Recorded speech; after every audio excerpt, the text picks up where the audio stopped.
Selamat pagi, kepada dokter dan juga teman-teman sekalian. Perkenalkan, saya Kak Dwi Pratnyawati dengan NIM 2002612055.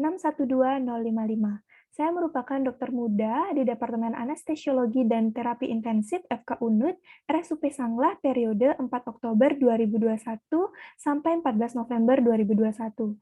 Pada kesempatan kali ini, saya akan menjelaskan terkait perioperatif medicine.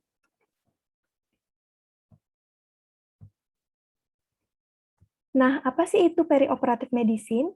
Jadi, perioperatif medicine ini merupakan suatu prosedur perawatan pasien secara multidisiplin, mulai dari saat persiapan operasi sampai dengan pulih sepenuhnya di luar tindakan operasi dan prosedur yang dijalankan. Nah, tujuan dilakukannya perioperatif medicine ini adalah untuk mencapai kondisi yang ideal pada pasien yang akan menjalani pembedahan. Jadi, kita tidak memaksakan untuk terjadi suatu kondisi yang normal, seperti itu. Namun, kita cukup mencapai suatu kondisi ideal dari pasien tersebut. Nah, perioperatif medicine ini dibagi menjadi 3 tahapan, yaitu yang pertama ada preoperatif, kemudian kedua ada intraoperatif, dan yang ketiga ada postoperatif. Yang pertama, saya akan menjelaskan terkait dengan tindakan preoperatif.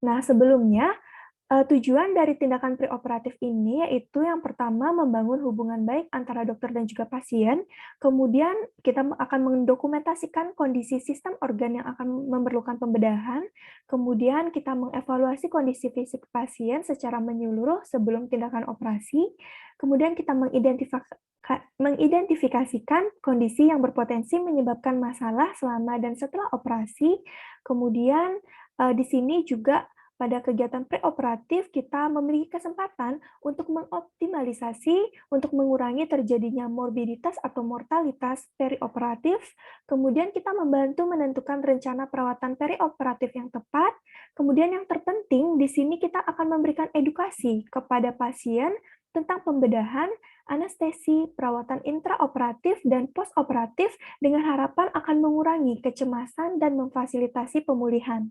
Kemudian, tentunya nantinya akan berdampak pada pengurangan biaya lama rawat inap, pengurangan risiko pembatalan operasi, dan peningkatan kepuasan pasien. Dan di sini tentunya juga kita akan meminta persetujuan atau informed consent tindakan operasi dan juga anestesi. Nah, komponen dari preoperatif medicine itu sendiri, atau tindakan preoperatif, yaitu yang pertama ada memperoleh raport atau hubungan baik antara dokter dan juga pasien, kemudian kita menganamnesis, kemudian pemeriksaan fisik, pemeriksaan penunjang, kemudian asesmen risiko, informed consent, persiapan pasien dan ruangan, dan juga premedikasi. Nah, yang pertama yaitu terkait memperoleh raport. Jadi di sini kita membangun hubungan yang baik antara dokter dan juga pasien. Kemudian dengan cara memberikan edukasi terkait prosedur operasi dan anestesi yang akan dilakukan, di mana kita juga akan melakukan diskusi mengenai kecemasan pasien dan berikan solusi sesuai dengan keilmuan yang kita miliki. Kemudian tentunya di sini kita menggunakan bahasa yang mudah dimengerti oleh pasien. Jadi kita sebisa mungkin gunakanlah bahasa awam sehingga pasien akan mengerti dan nantinya akan tercapai tujuan-tujuan dari tindakan preoperatif tersebut. Nah, yang kedua yaitu terkait dengan anamnesis. Seperti biasa, sebelum melakukan anamnesis tentunya kita akan memperkenalkan diri terlebih dahulu bahwa kita merupakan, dokter yang nantinya akan, melakukan, perawatan kepada pasien yang, dan, setelah itu kita, akan pastikan identitas pasien. Nah, bagaimana sih caranya memastikan identitas pasien? Tentunya kita tanyakan kepada pasien ataupun keluarga eee, namanya, kemudian kita sesuaikan dengan rekam medis. Kemudian yang kedua yaitu kita tanyakan terkait dengan keluhan utama pasien. Kemudian kita gali lagi terkait keluhan utama tersebut dengan menggunakan Secret Seven, yaitu terkait dengan lokasi, onset, kronologi, kualitas, kuantitas, faktor modifikasi, artinya bagaimana faktor memperberat maupun faktor memperingannya, dan juga keluhan penyerta. Nah, jika ada keluhan penyerta lainnya, kita balik lagi melakukan Secret Seven, sama yaitu terkait lokasi, onset, kronologi, kualitas, kuantitas, faktor modifikasi, dan juga keluhan penyerta. Kemudian, kita tanyakan juga terkait dengan riwayat penyakit dahulu. Nah, di sini penting untuk kita mengetahui bagaimana sih, apakah dulu sempat mengalami kondisi serupa, kemudian apakah pasien memiliki riwayat penyakit kronis seperti diabetes mellitus, hipertensi, jantung, karena nantinya ini akan berpengaruh terhadap bagaimana proses operasi nantinya. Kemudian kita harus tanyakan mendetail juga terkait dengan riwayat penyakit terdahulu tersebut, apakah terkontrol ataupun tidak, karena nanti akan berbeda hasilnya jika pasien mengalami hipertensi yang terkontrol dengan pasien yang tidak mengalami hipertensi yang terkontrol. Mungkin saja nanti pada saat melakukan operasi tersebut, pada pasien yang mengalami hipertensi yang terkontrol, mungkin tensinya mungkin akan tinggi, namun akan tetap di tensi tersebut. Namun berbeda dengan pasien yang mempunyai hipertensi namun dia tidak terkontrol. Pada saat menjalankan operasi, nanti tensinya akan sangat berfluktuatif dengan range yang sangat jauh. Sehingga ini sangat berbahaya yang kita harus concern terhadap keadaan seperti ini.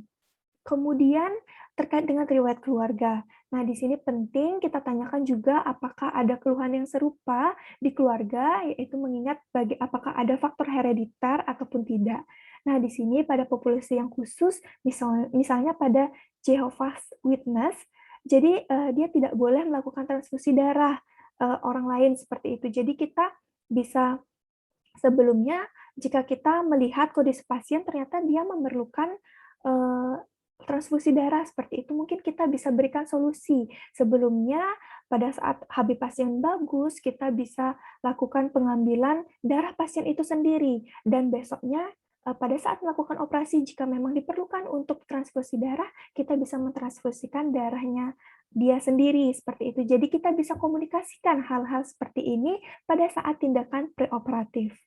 Kemudian, riwayat pengobatan ini penting. Kenapa? Karena ada beberapa obat, seperti misalnya pasien menggunakan obat antikolinergik, ketika nanti kita masukkan obat opioid pada saat melakukan tindakan operasi seperti itu untuk analgesiknya, ternyata obat ini tentunya akan bereaksi dan akan menurunkan motilitas dari gastrointestinal, sehingga nantinya akan meningkatkan absorpsi obat yang diberikan per oral.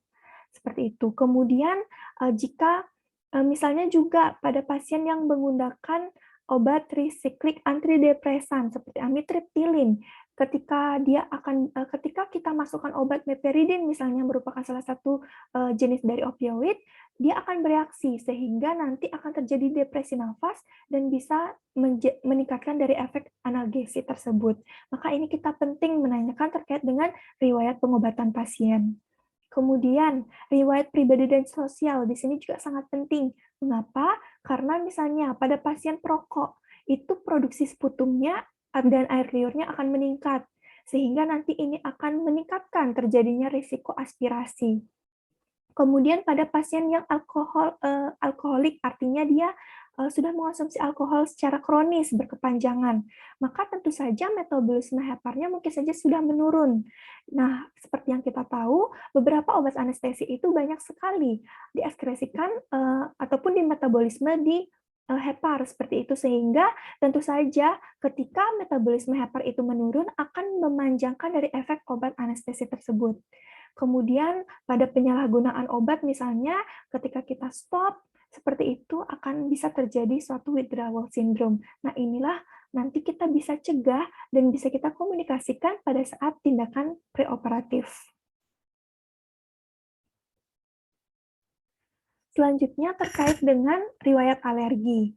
Jadi di sini kita bisa bertanya terkait dengan apa sih yang pernah menjadi suatu alergan yang menyebabkan terjadinya alergi pada pasien tersebut, baik itu obat ataupun senyawa tertentu. Kita bisa tanyakan, Bapak atau Ibu, apakah sempat mengalami gatal, kemerahan, mata dan bibirnya bengkak, kemudian sulit nafas hingga syok setelah meminum sesuatu misalnya, ataukah setelah makan makanan tertentu. Pentingnya di sini sih pada pemberian obat-obatan seperti itu. Misalnya pasien alergi terhadap penisilin, seperti itu nanti, kita harus mengetahui riwayat alergi tersebut. Dan pengobatan apa yang diperoleh ketika terjadi suatu alergi. Kemudian kita juga, wajib bertanya terkait dengan riwayat anestesi dan juga pembedahan. Kenapa? Karena, ini berhubungan dengan memori masa lalu. Misalnya pasien dulu sempat, melakukan, operasi dan juga ternyata di anestesi yang, dia tahu mungkin blok anestesi seperti itu dan dia merasakan nyeri. Mungkin itu, kita harus menghargai bahwa, oh pasien, tidak ingin kita lakukan anestesi seperti itu, mungkin kita bisa pilih jenis anestesi lainnya. Kemudian kita juga bisa tanyakan terkait dengan riwayat menstruasi dan juga persalinan.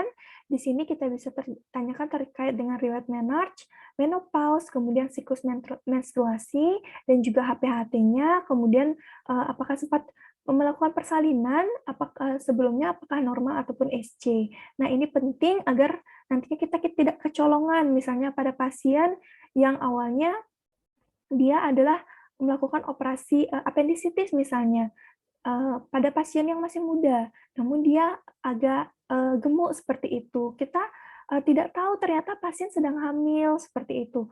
Maka ini perlu dicegah karena beberapa obat anestesi itu dia akan berpengaruh pada proses, eee, organogenesis pada, bayi dalam kandungan, seperti itu. Takutnya nanti, akan terjadi suatu, abnormalitas pada bayinya ketika kita, melakukan suatu pemasukan dari obat-obat anestesi tersebut.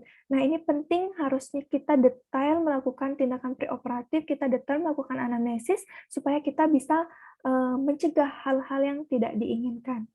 Nah, pada kondisi emergensi, eee, anamnesis apa sih yang bisa kita, lakukan?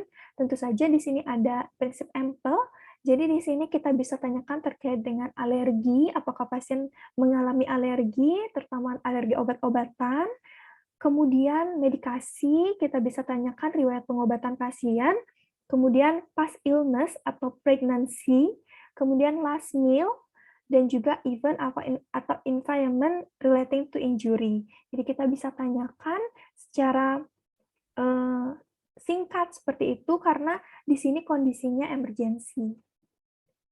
Nah, last meal ini penting. Kenapa? Karena misalnya pada operasi dalam kondisi darurat eee, itu kita bisa tanyakan terkait dengan riwayat makan atau minum, jenis makanan, juga jumlah, makanannya. Jika, ternyata dia riwayat makanan minumnya mungkin ataupun dari keluarga mengatakan, "Oh, ternyata dia baru 1 jam yang lalu dia, makan makanan yang berat," seperti itu. Jadi kita bisa cegah, eee, karena nantinya ini berhubungan jika terjadi jika ada makanan atau cairan di dalam lambung, saat, kondisi sedasi, kan tentu saja pada kondisi sedasi itu akan terjadi refleks menelan yang hilang. Jadi, ketika dilakukan bagging, maka cairan di lambung ini akan balik ke atas atau akan mengalami regurgitasi. Nah, ketika terjadi regurgitasi yang kita takutkan apa? Cairannya akan masuk ke trakea dan takutnya akan terjadi aspirasi pneumonia. Nah, inilah kita penting menanyakan kapan sih terakhir pasien makan dan makanan seperti apa dan berapa banyak jumlahnya, agar nanti kita dapat cegah, regurgitasi tersebut. Misalnya dengan memberikan premedikasi atau kemudian dengan pemasangan NGT, misalnya kita bisa sedot terkait dengan isi lambungnya, seperti itu. Tentu saja di sini tujuannya adalah mengurangi risiko aspirasi paru dan juga komplikasinya. Nah, di sini dapat dilihat pada tabel, kapan sih idealnya, makanan apa dan berapa lama idealnya minimum, kita melakukan puasa dan kita informasikan kepada pasien. Misalnya untuk minum minuman yang clear liquids, seperti air, seperti itu, yaitu 2 jam sebelum dilakukan operasi. Kemudian untuk ASI misalnya pada anak-anak, itu sebaiknya dipuasakan 4 jam sebelum melakukan operasi. Kemudian seperti susu formula, itu sebaiknya 6 jam. Kemudian makanan-makanan ringan, itu sebaiknya minimal 6 jam juga, dan juga makanan-makanan berat seperti gorengan, nasi, daging, itu sebaiknya minimal 8 jam untuk, dilakukannya puasa. Karena kan setiap jenis makanan itu untuk lama dicernanya itu pasti berbeda. Tentu saja ini berakibat pada berapa lama sih puasa yang harus kita informasikan kepada pasien terhadap jenis-jenis makanan tertentu. Nah, selanjutnya itu terkait dengan pemeriksaan fisik. Nah, di sini itu terkait dengan tanda vital, kita bisa periksa kesadaran pasien, tekanan darah, nadi, nafas, suhu, derajat nyeri, saturasi oksigen.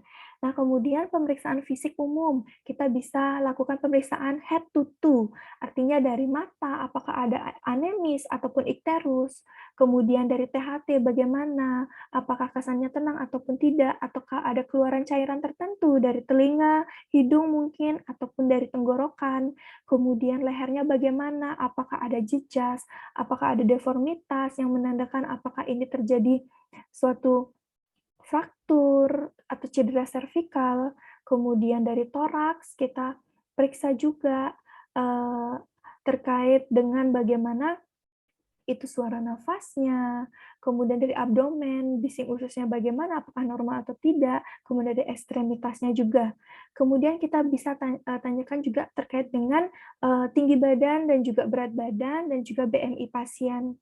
Kemudian ini penting misalnya pada pasien-pasien anak yang mengalami salah satu masalah kongenital, kita juga harus tanyakan masalah kongenital lain yang mungkin akan berhubungan karena eee biasanya satu masalah kongenital itu bisa diikuti oleh, suatu masalah kongenital lainnya. Misalnya kita bisa tanyakan terkait dengan VACTER.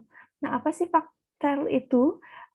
V-nya adalah vertebra atau defek pada vertebra, kemudian anorectal malformation, cardiac defect, thoracoesophageal fistule, kemudian renal anomaly, radial dysplasia, dan juga limb defect. Nah, itu kita bisa tanyakan. Kemudian review terkait sistem organ, ada 6B. Nah, di sini ada brain, SP. Kita bisa tanyakan terkait bagaimana tingkat kesadaran pasien dengan cara GCS. Kemudian kita bisa periksa refleks pupil pasien. Kita lihat bagaimana bentuknya, kemudian apakah reguler ataupun tidak, apakah isokor atau anisokor. Kemudian kita juga bisa periksa terkait dengan nervus cranialis pasien, dari nervus 1 sampai nervus 12. Kemudian kita bisa lihat tanda-tanda defisit neurologis, apakah terjadi suatu kelemahan, baik itu sisi tubuh, kemudian permanen ataupun tidak. Kemudian dari breath atau respirasi, seperti biasa kita lakukan inspeksi palpasi, perkusi, auskultasi. Dari inspeksi kita bisa lihat bagaimana simetrisasi dari kembang kempisnya paru, kemudian apakah ada retraksi ataupun tidak. Kemudian dari palpasi, bagaimana fremitus taktilnya, persebarannya bagaimana. Kemudian dari perkusi kita bisa nilai bagaimana suaranya, apakah ada perubahan dari suara sonor yang seharusnya sonor menjadi redup yang menandakan terjadi sesuatu di dalamnya, atau apakah ada massa, seperti itu. Kemudian dari auskultasi kita bisa dengarkan bagaimana suara nafas pasien, apakah vesikuler, kemudian apakah ada rongki, apakah ada wheezing. Kemudian tentu saja pada respirasi ini kita bisa nilai terkait dari berapa lama laju nafasnya dan apakah bagaimana pola nafasnya, apakah torakoabdominal ataupun tidak. Kemudian apakah reguler ataupun tidak. Kemudian dari blood, yaitu dari kardiovaskuler, biasa kita nilai terkait dengan inspeksi terkait dengan jantung, apakah terjadi suatu jejas, kemudian kita bisa lakukan palpasi, apakah teraba dari ictus cordis pasien, kemudian kita lakukan perkusi, bagaimana batas-batas jantungnya, apakah pasien mengalami kardiomegali, mungkin pada pasiennya hipertensi yang lama, seperti itu, dan juga auskultasi. Kita bisa dengarkan bagaimana suara jantung pasien, apakah S1, S2 reguler tunggal, ataukah apakah ada murmur, kemudian apakah ada suara gelap, seperti itu. Kemudian dari gastrointestinal, dari abdomennya, kita bisa nilai apakah ada jejas ataupun tidak, kemudian apakah ada distensi ataupun tidak, kemudian bising ususnya bagaimana, apakah normal ataupun tidak. Kemudian dari urogenital, kita bisa nilai inspeksi terkait dengan ginjalnya, apakah ada tanda-tanda jejas ataupun tidak. Kemudian apakah ada nyeri ketok pada CVA atau costovertebral angle-nya.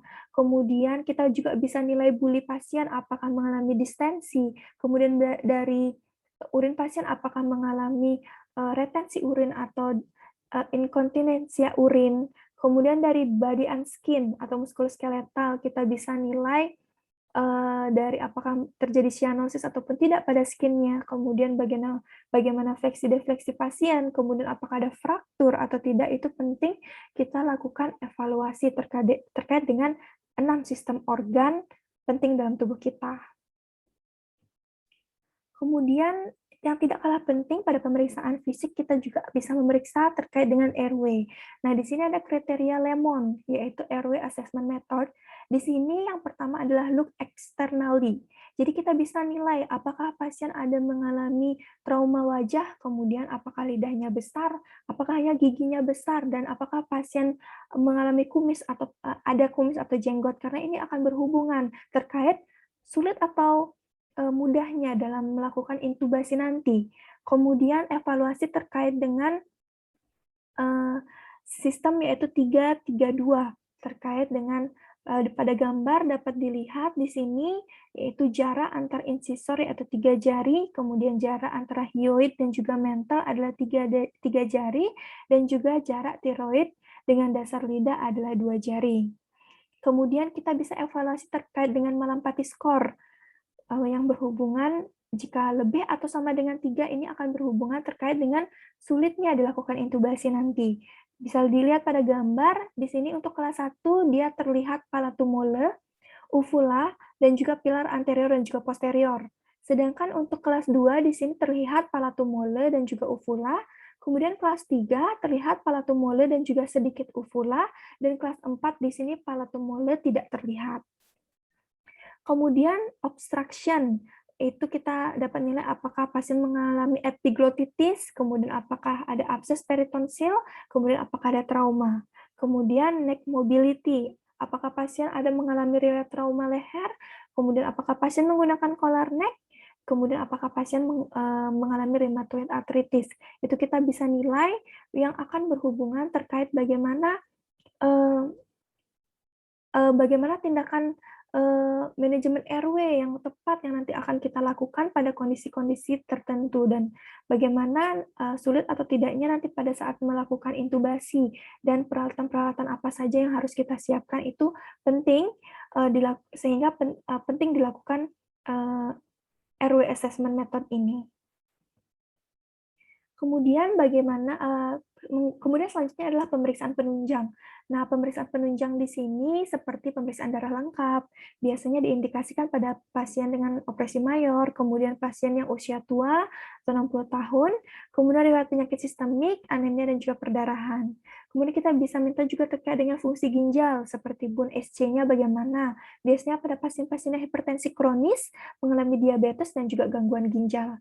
Kemudian faal hemostasis, bagaimana INR, APTT, PTT, kita bisa minta terkait pemeriksaan penunjang dengan indikasi pasien itu mungkin sempat mengalami perdarahan, kemudian gangguan koagulasi, gangguan hepar, terapi antikoagulan sebelumnya, kemudian fungsi hepar terkait dengan SGOT, SGPT, dan juga albuminnya pada pasien dengan gangguan hepar, gangguan nutrisi, alkoholik atau mengonsumsi alkohol secara kronis. Kemudian kita bisa minta terkait dengan gula darah pada pasien DM, kemudian penilaian terkait dengan elektrolit pada pasien dengan hipertensi kronis, diabetes, dan gangguan ginjal, kemudian fototoraks pada gangguan jantung, gangguan paru, kanker, usia lebih dari 60 tahun, pada pasien dengan riwayat demam atau batuk, karena pada kondisi seperti ini yang sekarang itu fototoraks biasanya wajib dilakukan karena tentunya untuk screening dilakukannya COVID-19, ada atau tidaknya COVID-19. Jadi biasanya mungkin dia tidak terdeteksi pada pemeriksaan antigen seperti itu, tentu kita bisa lihat dari fototoraksnya apakah ada gambaran yang menunjukkan ke pneumonia misalnya. Kemudian EKG, kita bisa minta pada pasien dengan gangguan jantung, kemudian hipertensi, kemudian usia lebih dari 35 tahun. Dan tentunya pemeriksaan penunjangnya tidak kalah penting, yaitu COVID-19 diagnosis test, baik itu dengan antigen ataupun swab PCR pada pasien-pasien dengan kecurigaan COVID-19, yang tentunya nanti ini akan berpengaruh terhadap bagaimana cara kerja nantinya dan juga ruangan yang dilakukan untuk operasi nantinya, dan juga nanti operator-operator yang melakukan operasi. Tentunya berbeda bagaimana waspadanya seorang operator ketika nanti harus melakukan operasi pada pasien-pasien COVID-19 ini. Baik, selanjutnya yaitu terkait dengan asesmen risiko. Itu tentunya di sini yaitu status fisik ASA. Nah, status fisik ASA ini dibagi menjadi 6. Itu yang pertama ada kelas 1, yaitu pada status fisik ASA orang yang sehat normal di luar dari tindakan pembedahan yang dilakukan. Kemudian biasanya pada pasien tidak merokok, kemudian tidak alkohol, seperti itu. Contohnya pada pasien yang sehat. Nah, ini penentuan status fisik ASA ini berkaitan dengan mortality perioperatif. Jadi, seperti kemungkinan dia akan terjadi mortality perioperatif. Sehingga penting dilakukan asesmen risiko ini.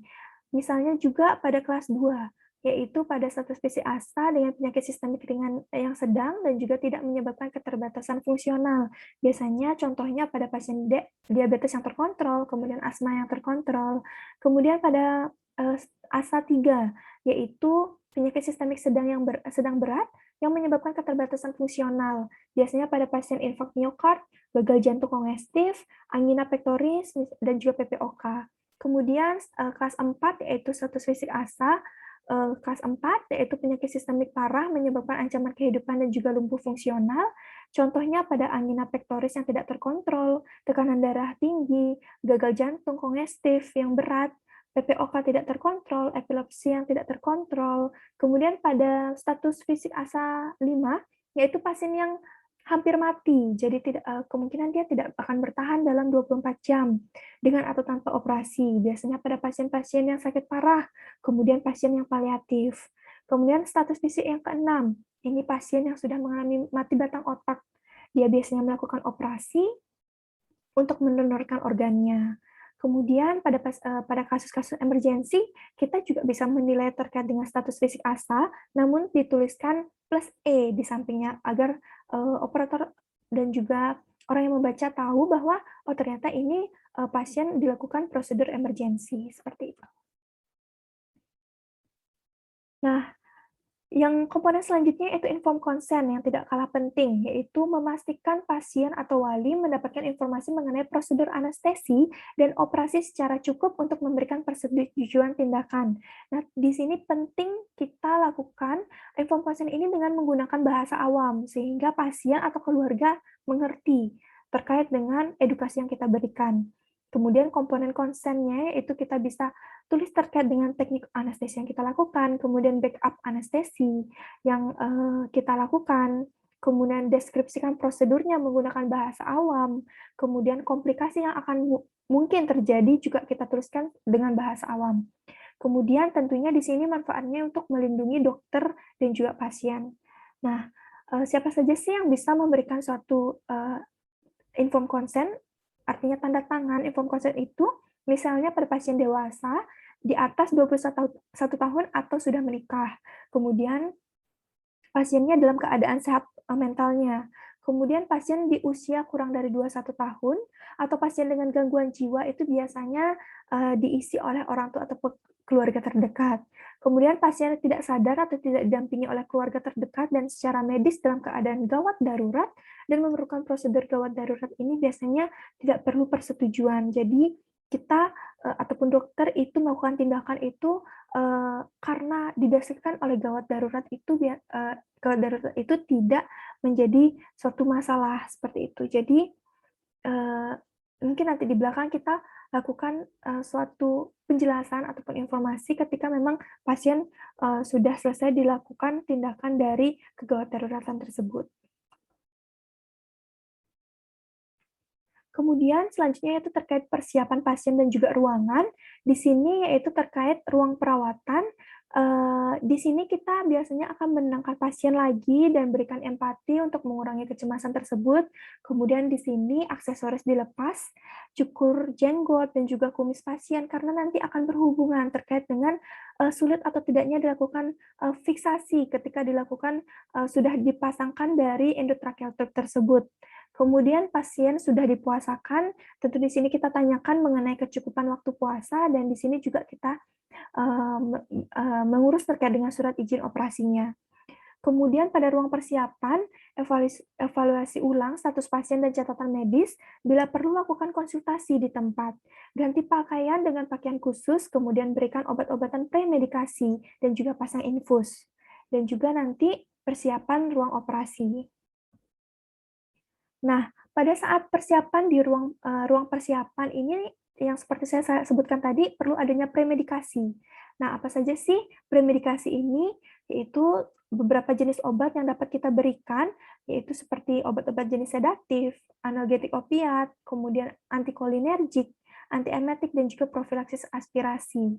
Nah, tujuannya yaitu tidak lain dan tidak bukan, yaitu tentunya untuk mengurangi kecemasan, untuk mengurangi nyeri, mengurangi kebutuhan obat-obat anestesi, biasanya untuk pasien-pasien yang tidak cemas, kemudian dia tidak merasakan nyeri tersebut, tentu nanti obat-obatan anestesi yang dibutuhkan pada saat dijalankan operasi itu akan lebih menurun.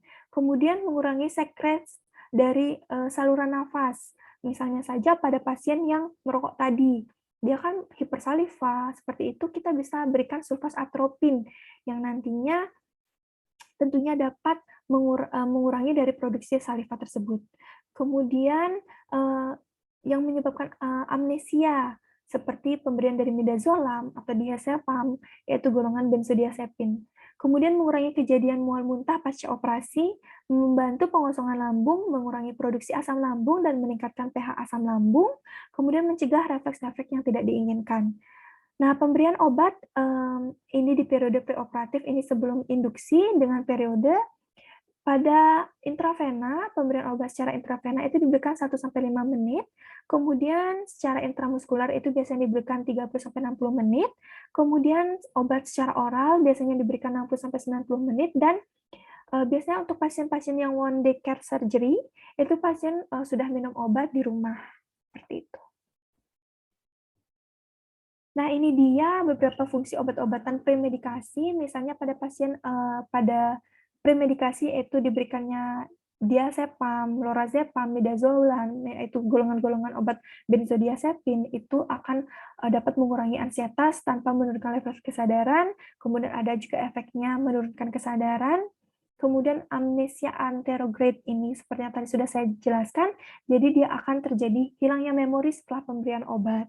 Kemudian untuk antikolinergik seperti sulfas atropin yang tadi, itu berfungsi untuk mengurangi sekresi saliva. Sangat direkomendasikan bila intubasi memakai fiber optik dan bila menggunakan kentamin. Kemudian mengurangi refleks vagal juga. Kemudian antiemetik seperti metoclopramid, ini diindikasikan pada pasien dengan skor risiko PONV-nya yang tinggi.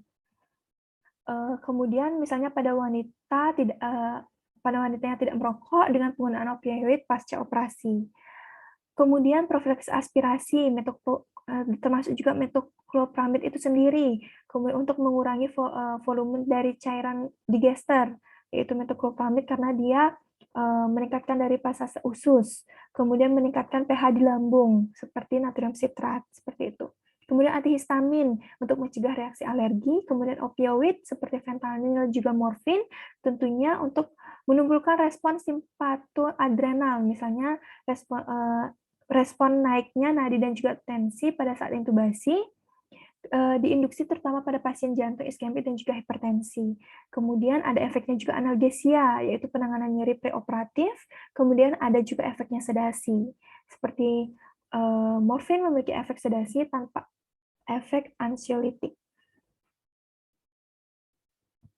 Kemudian persiapan ruang operasi. Di sini kita perlu menyiapkan terkait dengan meja operasi dengan peralatan yang diperlukan, mesin anestesi dengan sistem aliran gasnya, alat resusitasi, alat bantu nafas, laringoskop, pipa jalan nafas, alat hisap, defibrilator, kemudian obat-obatan anestesi yang diperlukan, kemudian obat-obatan resusitasi penting juga ketika terjadi suatu tindakan yang emergensi, kemudian alat monitoring seperti tekanan darah, suhu tubuh, EKG, pulse oximetry, kapnografi, kemudian kartu catatan medis anestesi, karena nanti kita perlu melakukan monitoring secara ketat terkait dengan jalannya operasi, kemudian selimut penghangat khusus untuk bayi dan juga orang tua. Nah, itu dia terkait dengan tindakan preoperatif yang dapat kita lakukan. Kemudian selanjutnya itu terkait dengan tindakan intraoperatif itu sendiri. Nah, tindakan intraoperatif itu terdiri dari persiapan statik, kemudian monitoring pasien, posisikan pasien, pemilihan anestesi, induksi anestesi, manajemen jalan nafas, maintenance dari anestesi, kemudian terapi cairan, dan juga yang terakhir, bangunkan dan pulihkan pasien. Nah, ini dia yang dikatakan statik. Statik itu merupakan suatu singkatan. Jadi, S-nya itu adalah scope atau stetoskop atau laryngoskop. Kemudian T-nya adalah tubes, endotracheal tube atau LMA. Kemudian airway device, yaitu sungkup muka, kemudian oropharyngeal airway atau OPA, atau sering disebut sebagai gudel. Kemudian tape atau plester, introducer atau stylet, konektor, dan juga suction. Nah, ini dia. Laryngoskop, ada yang Blade Miller, ada Blade Macintosh, kemudian ini gambar dari endotracheal tube, kemudian ini ada face mask, ada sungkup muka, kemudian ini ada gudel, kemudian ini ada LMA, kemudian ini ada plaster, konektor, kemudian ini stylet atau introducer, dan juga ini ada suction.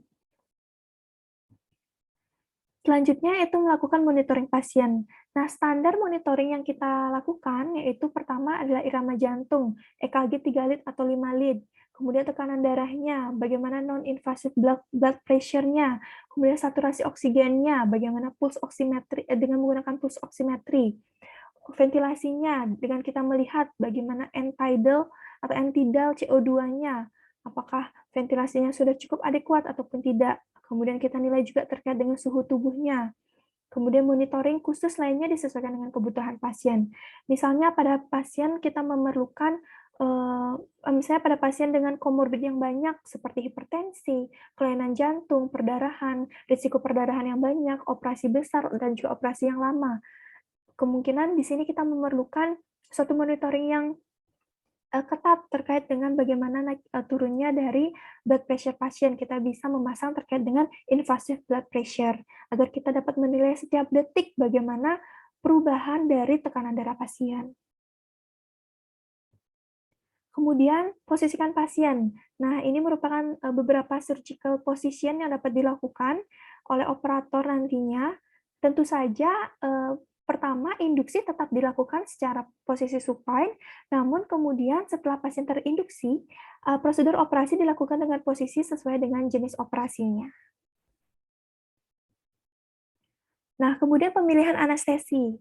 Jadi di sini anestesi itu ada anestesi umum, anestesi regional, anestesi lokal, dan juga combined anestesi.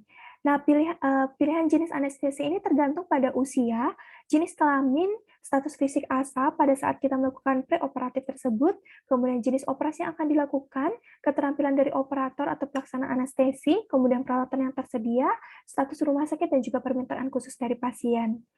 Nah, untuk anestesi umum biasanya pasien dalam kondisi tidak sadar dan juga tidak nyeri. Prosedural ini lebih kompleks dan pada anestesi umum ini ada risiko alergi, maka penting kita juga menanyakan terkait dengan apakah pasien mengalami riwayat alergi sebelumnya atau tidak. Kemudian PONV-nya ini positif, yaitu terkait dengan mual muntah pasien. Kemudian jenisnya itu ada IV, secara intravena, face mask, kemudian laryngeal mask airway atau LMA, dan juga OTT, orotracheal tube. Kemudian untuk anestesi regional ini pasien tetap sadar namun tidak merasakan nyeri pada regu tertentu. Biasanya mobilisasinya ini lebih cepat dan juga PONV-nya minimal. Kemudian PONV ini post operatif nausea and vomiting, itu minimal. Kemudian pasien harus kooperatif biasanya. Kemudian untuk anestesi lokal, ini pasien tidak merasakan nyeri terbatas pada area sekitar lokasi operasi saja. Jadi di mana yang akan dioperasi, di sana yang dilakukan anestesi, seperti itu. Untuk efek alerginya minimal, kemudian waktunya terbatas tentunya karena hanya pada beberapa lokasi saja.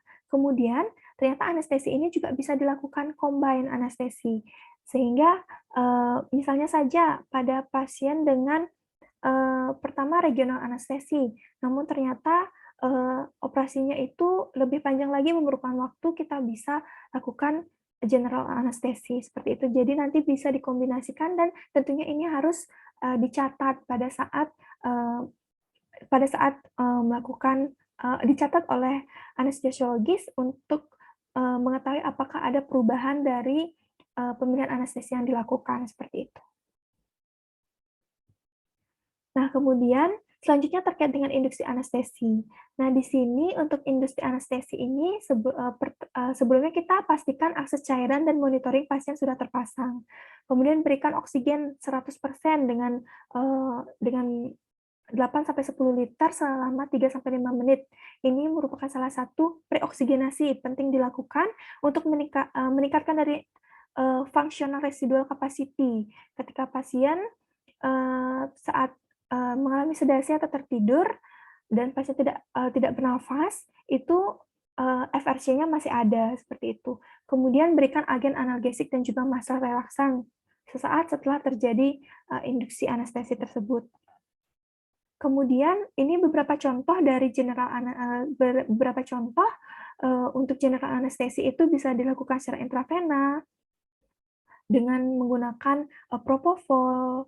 Kemudian pada inhalasi yaitu diindikasikan pada pasien dengan akses intravena yang sulit dan pasien tidak kooperatif, kita bisa berikan jenis dari gas volatil seperti sevofluran, isofluran untuk induksi anestesinya. Kemudian yang diberikan secara intramuskular itu diindikasikan juga pada pasien yang tidak kooperatif, biasanya pada anak-anak, itu seperti tiopental atau metohesital.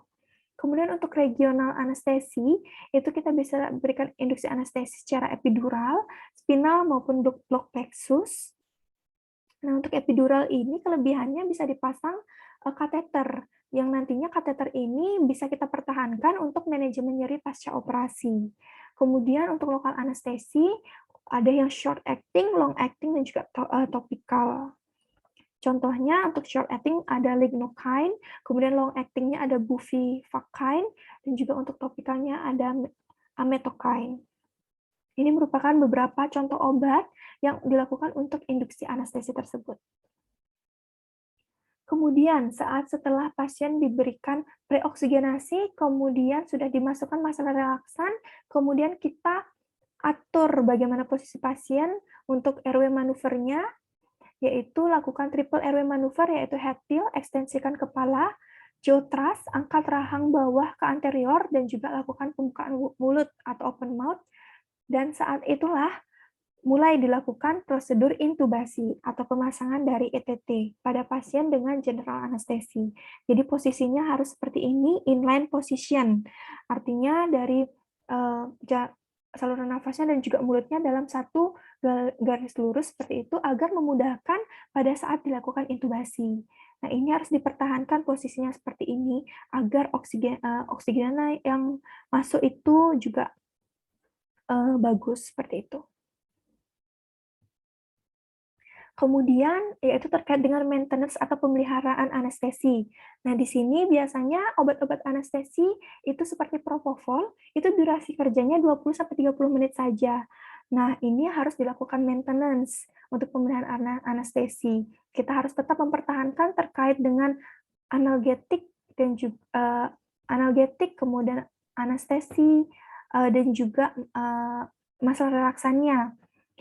Biasanya pemilihan anestesi ini itu dilakukan dengan cara oksigenasi dengan fraksi O2 sekitar 40%-100%, kemudian kita bisa berikan agen induksi lainnya atau gas volatil, tetap kita titrasi pemberiannya, kemudian kita bisa berikan massa relaksan, dan juga kita tetap bisa berikan agen-agen analgesia. pada saat proses operasi itu terjadi. Seperti itu untuk melakukan maintenance atau pemeliharaan anestesi itu sendiri. Kemudian terkait dengan terapi cairan, di sini kita bisa menghitung kebutuhan cairan basal, kemudian koreksi kekurangan cairan, koreksi cairan yang hilang selama operasi, dan bila perlu kita bisa lakukan transfusi.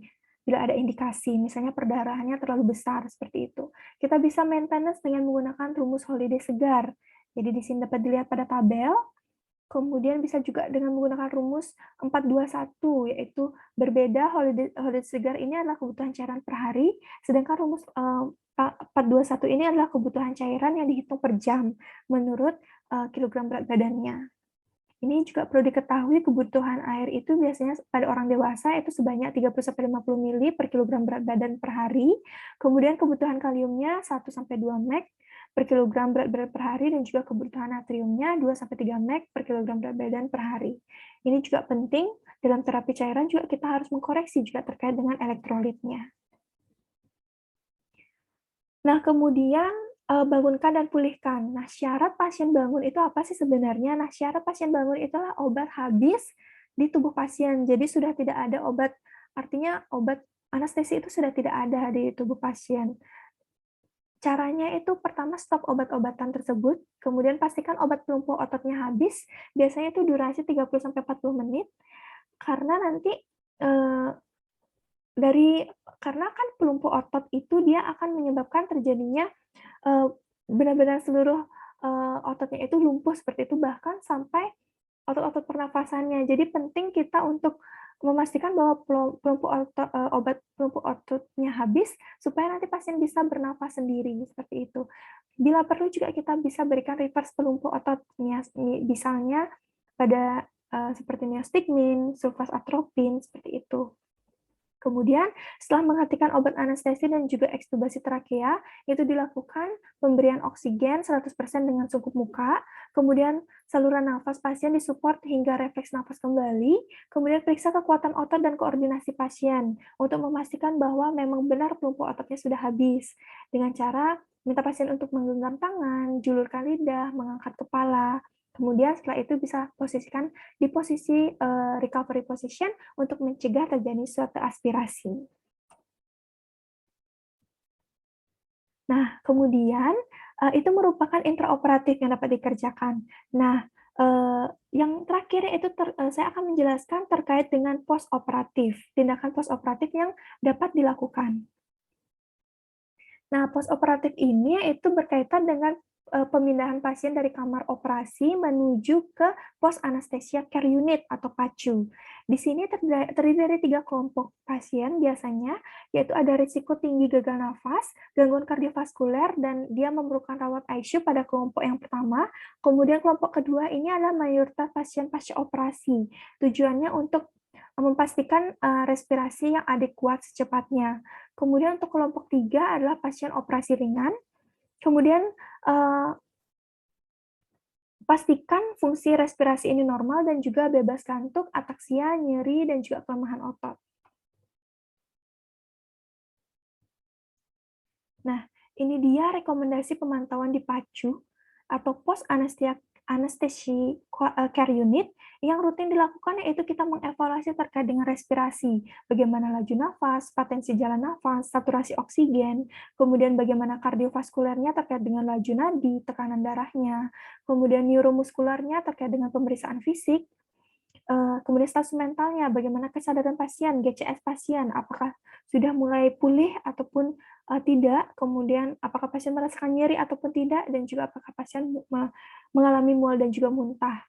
Nah, ini penting dilakukan pemantauan secara rutin. Kemudian yang opsional, sesuai kondisi pasien, kita bisa lakukan pemantauan terkait dengan EKG, kemudian nerve stimulation, kemudian suhu urin output-nya, pastikan itu lebih dari 0,5 cc per kilogram berat badan per jam, kemudian apakah ada perdarahan atau tidak. Ini tergantung dari kondisi pasien, kita dapat memantaunya. Namun di sini yang rutin dilakukan yaitu terkait dengan pemantauan respirasi, kardiovaskuler, neuromuskular, status mental, nyeri, mual, dan juga muntah. Nah, ini dia gangguan yang sering ditemukan di PACU. Misalnya yang paling sering itu adalah obstruksi jalan nafas. Sehingga penting, pada saat, di PACU ini memang orang-orang yang memang sudah berkompeten untuk melakukan evaluasi. Karena kan takutnya pada saat sudah dilakukan operasi itu sudah berjalan dengan lancar, dan takutnya pasien ternyata malah terjadi perburukan, bahkan bukan pada saat operasi, namun ternyata pos operasi terjadi perburukan. Nah, ini penting untuk mencegah hal tersebut, maka perlu dilakukan oleh orang-orang yang berkompeten, kemudian perlu ketelitian juga dalam monitoring di PACU. Kemudian ini juga ada beberapa gangguan yang sering ditemukan pada PACU. Nah, selanjutnya itu pada scoring PACU. Nah, scoring ini untuk menentukan pasien boleh atau tidak dipindahkan dari PACU ke ruang perawatan. Ada beberapa skor, yaitu Aldrich Score, Stewart Score, Bromance, dan juga PADSS. Nah, di sini biasanya Aldrich Score ini untuk pasien dewasa dengan general anestesi, kemudian Stewart Score dilakukan untuk pasien anak-anak, kemudian Bromance Score untuk pasien dengan spinal anestesi, dan juga untuk PADSS ini adalah pasien rawat jalan atau one day care. Nah, ini dia dapat dilihat terkait skor pemulihan pasca anestesi. Yang pertama adalah Aldrich Score. Di sini kita menilai terkait dengan nilai bagaimana warna dari kulit pasien, apakah merah muda, pucat, atau cyanosis, kemudian pernapasannya bagaimana, apakah pasien dapat bernafas dalam dan batuk, kemudian eh, dangkal namun dengan pertukaran udara yang adekuat, kemudian apakah pasien apne atau obstruksi. Ini memiliki skornya masing-masing. Kemudian dari sirkulasinya, apakah tekanan darahnya kurang dari 20% dari normal, tekanan darahnya 20-50% dari normal, dan juga tekanan darahnya lebih dari 50% dari normal. Nah, ini penting dilakukan scoring juga terkait dengan kesadaran dan juga aktivitas. Nah, untuk Aldrich Score untuk pasien dewasa, jika jumlah skornya itu sudah lebih dari 8, maka penderita dapat dipindahkan ke ruangan. Kemudian untuk Stewart Score, di sini untuk anak-anak, kita bisa nilai terkait dengan pergerakan pasien, kemudian pernafasan pasien, dan juga kesadaran pasien. Jika jumlah skornya itu lebih dari 5, penderita dapat dipindahkan ke ruangan. Kemudian untuk Bromance Score, di sini diindikasikan pada pasien dengan spinal anestesi. Itu kriteria penilaiannya adalah gerakan penuh dari tungkai, apakah pasien mampu atau tidak mengekstesikan tungkainya, apakah pasien mampu atau tidak melakukan fleksi lututnya, dan juga apakah pasien mampu atau tidak melakukan fleksi pergelangan kakinya. Jika Bromance Score ini lebih dari 2, dia sudah bisa dipindahkan ke ruangan. Kemudian ini untuk skor PADSS, yaitu Post Anesthetic Discharge Scoring System. Ini parameternya adalah ada vital sign, ambulation, mual dan juga muntah, nyeri, perdarahan, dan juga berkemih. Kita bisa lihat skor-skornya ini. Kemudian syarat dari boleh pasien pindah, yaitu jika skor PADSS-nya lebih atau sama dengan 9, dan dengan syarat skor vital sign harus 2, dan skor lain tidak boleh 0. Baru boleh pasien untuk pindah ke ruangan. Baik, sekian presentasi dari saya terkait dengan perioperatif medicine. Terima kasih atas atensinya, kemudian mohon maaf jika ada kesalahan kata dan juga yang kurang berkenan. Terima kasih banyak dan selamat pagi.